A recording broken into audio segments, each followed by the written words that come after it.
Agora, se você faz um livro para defender o regime de 64, você vai se dar mal. Porque a versão militar da história é tão mentirosa quanto a versão comunista. Eu já contei aqui para vocês, se você... Veja, o golpe de 64, a derrubada do João Goulart, foi inteiramente obra de lideranças civis. Carlos Lacerda, né? O governo de São Paulo, o governador de São Paulo, que era o Abreu Sodré, o Magalhães Pinto e outros, o Auro de Moura Andrade. Esse pessoal já tinha derrubado o Jango quando os militares saíram de Minas Gerais e começaram a descer para o Rio de Janeiro. Iniciativa, aliás, do Olímpio Mourão Filho, contra os outros generais. Os generais estavam informados de tudo, alguns participaram das reuniões preparatórias do golpe, e sabiam que o cara ia ser derrubado mais dia menos dia, mas nenhum tomou a iniciativa de botar a tropa na rua. O Olímpio Mourão Filho, por conta própria, sem a aprovação dos demais, entre aspas, conspiradores militares, decidiu fazer isso. Quando o Jango já estava no Rio Grande do Sul, ele foi lá buscar asilo, ou tentar fugir junto com o Leonel Brizola, e o Congresso, o presidente do Senado, Auro Moura Andrade, fez uma sessão especial e cassou o mandato dele. Aí que os militares entraram em cena. O Auro Moura Andrade nem sabia que tinha algum general se movendo para o Rio de Janeiro.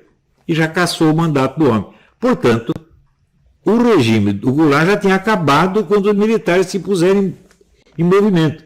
E eles veem se gabar de que eles derrubaram o governo. Eles não derrubaram nada, já estava derrubado. Então, essa é a primeira mentira. Segundo, eles fizeram a perseguição aos comunistas. Bom, eles demitiram alguns professores, é verdade, tá certo? Mas esses professores foram impedidos de trabalhar? Não, por exemplo, se você pegar o Fernando Henrique Cardoso, ele tão logo demitido da USP, ele pegou um dinheiro da Fundação Rockefeller e montou, né, como é que chamava? SEBRAP, Centro Brasileiro de Análise e Planejamento, uma coisa assim, que era um grupo de estudiosos comunistas que estavam lá formando planos econômicos comunistas para o Brasil. E ganhou muito dinheiro com isso. O Fernando Henrique foi preso algum dia? Nem um único dia. Daí, aqui o historiador que foi examinar lá a biblioteca da escola de aperfeiçoamento, ele ficou muito espantado, dizia, olha, encontrei lá as obras do Nelson Werneck Sodré, olha que coisa extraordinária. Bom, o Nelson Werneck Sodré, em primeiro lugar, ele era um general comunista, autor de, no caso, uma centena de livros de história do Brasil, todos rigorosamente comunistas. É tudo propaganda comunista do começo até o fim.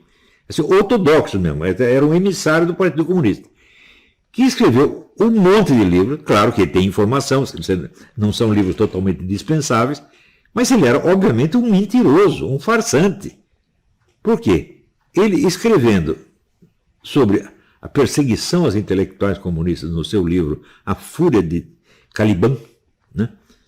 Caliban é o personagem do Shakespeare, que se opõe ao Ariel, que é o espírito dos ares, tem o Caliban, que é o grosso, o brutal, etc, etc. Né? Então, o Nelson Werneck Sodré desenhava assim, a perseguição aos intelectuais, né? Como a fúria de Caliban. E ele, no meio do livro, ele dá com a língua nos dentes, contando, naquele ano, quer dizer, o ano da fúria de Caliban, eu recebi não sei quantos prêmios literários, fui elogiado no jornal Estado de São Paulo, na Folha, aqui por fulano de tal, né? E houve uma sessão em minha homenagem na Academia Brasileira de História Militar, com a presença do presidente da República, General Castelo Branco. Isso foi a perseguição que ele sofreu. Se você for ver, vamos dizer, o chamado exílio de cérebros, tem muito mais hoje do que naquela época. No Brasil não sobrou ninguém. Todo mundo fugiu. Mas, no Brasil, na época, sobrou toda a elite comunista para fazer dos anos 60 a 80 a época de maior progresso da indústria do livro comunista do Brasil. Progresso e sucesso. Ora, me mostre algum livro anticomunista, um único, que tenha feito o sucesso de livraria naqueles anos, que tenha sido celebrado pela mídia. Não tem nenhum único. Você vê, quando saiu o livro do general Brilhante Ustra, que não é um livro de história, é um livro de memórias e de autodefesa, tá certo? Isso já foi o quê? Muito tempo depois. E foi um escândalo. Você ter um livro que contraria a nossa versão é um escândalo inadmissível. Isso é fascismo, isso é um crime, tem que prender, tem que matar. Foi assim. E essa gente da Sampu, para mim é uma organização criminosa, uma organização de vigaristas. Por quê? Eles fogem do confronto de documentos.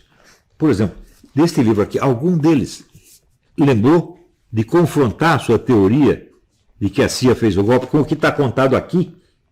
Bicho, a CIA não fez o golpe, mas a KGB fez o governo Goulart, e fez o governo Jânio Quadros, e fez o governo Kubitschek, e fez praticamente tudo o que aconteceu no Brasil até o golpe de 64.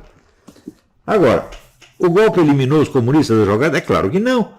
No começo eles prenderam 2 ou 3, demitiram um pouquinho, depois pararam. Não é isso? E eu já contei para vocês a história de que o Enio Silveira, presidente da maior editora comunista do Brasil, me confessou umas semanas antes de morrer que a editora dele só tinha sobrevivido graças à ajuda do governo militar. Então, quando é que esses assuntos serão discutidos? Quando que a destruição da intelectualidade direitista pelo governo militar será objeto de um livro? O professor Ricardo Vélez Rodrigues, que não tem nenhum motivo para gostar de mim, nem eu para gostar dele, escreveu o único artigo que existe sobre esse negócio, contando o que aconteceu com o pessoal da revista Convívio, que era uma revista, vamos dizer, acadêmica de alto nível, chefiada pelo padre Adolfo Kripa. A revista foi banida e até hoje, decorrido mais de meio século, trabalhos publicados na revista Convívio não são aceitos para currículo universitário. Essa proibição vale para alguma revista comunista? É claro que não. Então é o seguinte, esta aparência de história científica, historiografia científica desse pessoal da AMPU é farsa, é vigarice. Se você não aceita o confronto de documentos, não existe ciência, meu filho. Ciência é confronto de hipóteses opostas. Se a hipótese oposta é proibida, não tem ciência nenhuma, é óbvio.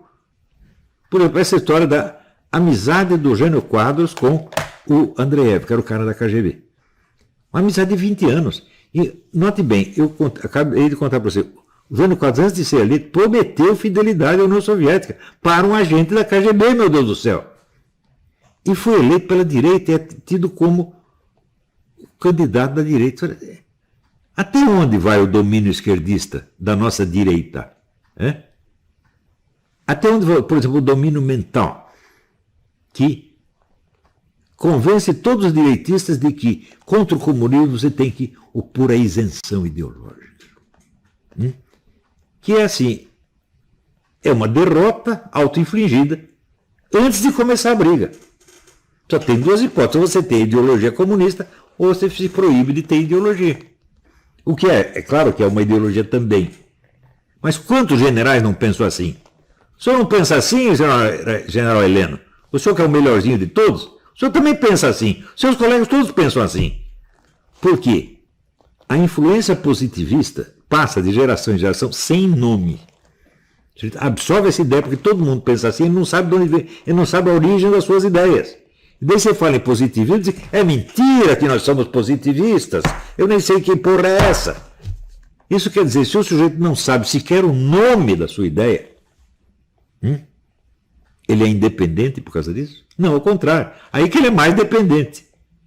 Porque é uma influência que molda a cabeça dele sem ele saber de onde a coisa saiu. Então, um total escravo da mentalidade positivista.